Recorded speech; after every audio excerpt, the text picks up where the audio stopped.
कुटुंबकम के भाव और संदेश के साथ शुरू हुआ विश्व सांस्कृतिक कार्यक्रम आज नई दिल्ली में।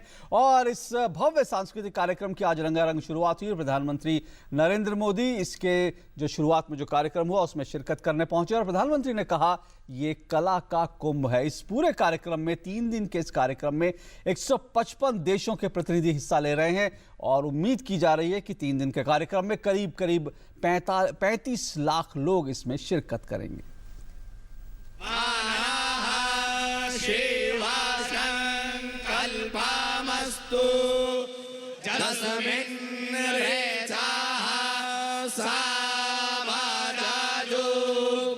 वसुधैव कुटुंबकम की थीम पर दिल्ली में यमुना नदी के किनारे जब आर्ट ऑफ लिविंग का विश्व सांस्कृतिक कार्यक्रम शुरू हुआ तो मानो ऐसा लगा कि पूरी दुनिया एक ग्लोबल विलेज के रूप में बदल गई है।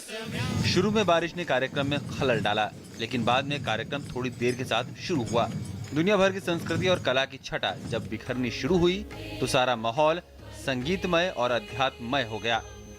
आर्ट ऑफ लिविंग के 35 सालों की सेवाओं को दिखाने वाली फिल्म से शुरू हुए कार्यक्रम में एक के बाद एक प्रस्तुतियां हुई।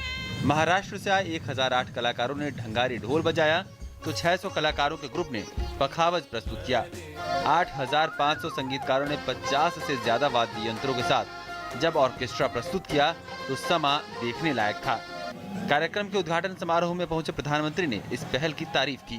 एक ऐसे कुंभ मेले का दर्शन कर रहे हैं, ये कला का कुंभ मेला है।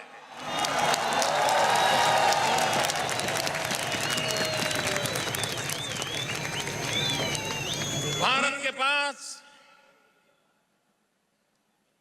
ऐसी समृद्धि थी कि यहां कला पूर्णतया विकसित हुई थी। ये धरती ऐसी है जहां हर पहर का संगीत अलग है। सुबह का संगीत अलग है तो शाम का अलग है।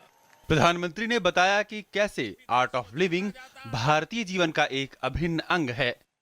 जब अपने इरादों को लेकर के चलते हैं तब आर्ट ऑफ लिविंग चाहिए। जब अपने सपनों को लेकर के चलते हैं तब आर्ट ऑफ लिविंग चाहिए। जब संकटों से जूझते हैं तब आर्ट ऑफ लिविंग चाहिए। जब अपने लिए नहीं औरों के लिए जीते हैं तब आर्ट ऑफ लिविंग चाहिए।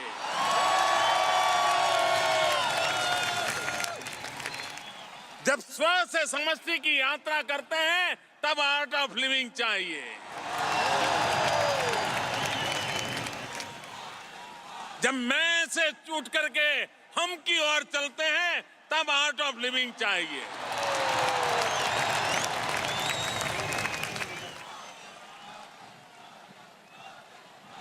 हम वो लोग हैं जो अहम ब्रह्मास्मि से शुरू करते हैं और वसुधैव कुटुंबकम की यात्रा करते हैं। ये आर्ट ऑफ लिविंग है।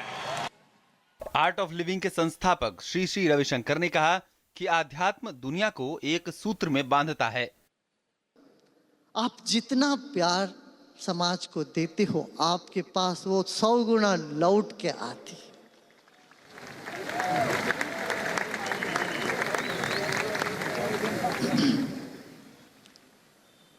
शब्दों में कहना मुश्किल है, फिर भी समष्टि को अपने में समेटने की एक कला यदि है तो वो अध्यात्म है।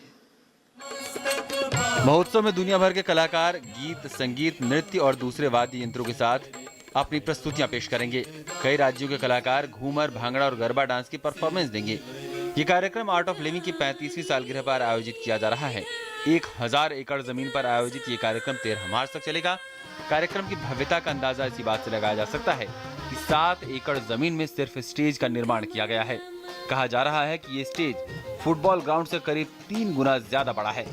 इस स्टेज पर 3 दिनों में 35,000 से ज्यादा कलाकार परफॉर्म करेंगे। स्टेज डिजाइन करने का काम बॉलीवुड के दिग्गज सेट डिजाइनर नितिन देसाई ने किया है। दावा किया जा रहा है कि स्टेज दुनिया का सबसे बड़ा टेम्पररी स्टेज है। Guinness book of world record में इसे दर्ज कराने के लिए भी आवेदन दिया गया है।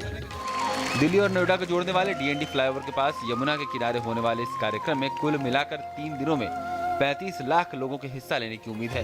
इतनी बड़ी भीड़ को काबू करने के लिए सुरक्षा के चाक चौबंद इंतजाम किए गए हैं। सुरक्षा के लिए करीब 10,000 जवानों को तैनात किया गया है। 8,000 पुलिस के जवानों के अलावा एसपीजी और एनएसजी की भी तैनाती की गई है। आतंकी हमले के खतरे से निपटने के लिए स्क्वाड कमांडो की तैनाती की गई है। कार्यक्रम के दूसरे दिन शनिवार को संत समागम होगा, जिसमें विश्व शांति और अनेकता में एकता का संदेश दिया जाएगा। कार्यक्रम में दुनिया भर के 155 देशों के प्रतिनिधि हिस्सा ले रहे हैं। ऐसे में ये कार्यक्रम न केवल पूरी दुनिया को एक सूत्र में पिरोने में मददगार होगा, बल्कि एक दूसरे की संस्कृति को जानने समझने में भी सहायक होगा।